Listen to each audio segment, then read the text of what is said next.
How to upload videos from Meta Business Suite. The very first thing you want to do is to head over to your application Business Suite. Enter your login credential and make sure you are logged into a specific account. Once you are in here, it will land you on this home page. What you want to do is click on Create Post.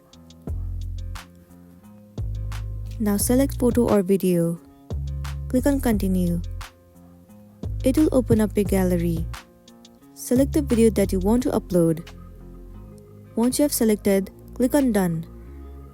Now over here, you need to write some caption to this post. You can write whatever caption that you want to. Once you have written the suitable caption, over here all the different options are also available. You can click on the location and also you can set the location to this video. Once it has been done, click on Next at the top right. If you want to publish it now, select Publish Now and once again click on Publish at the top right corner. After that, your video will be uploaded successfully and you'll be good to go. So that's it, and this is simply how you can upload video from Meta Business Suite. I really hope this video is going to be helpful for you. Thank you for watching it till the end.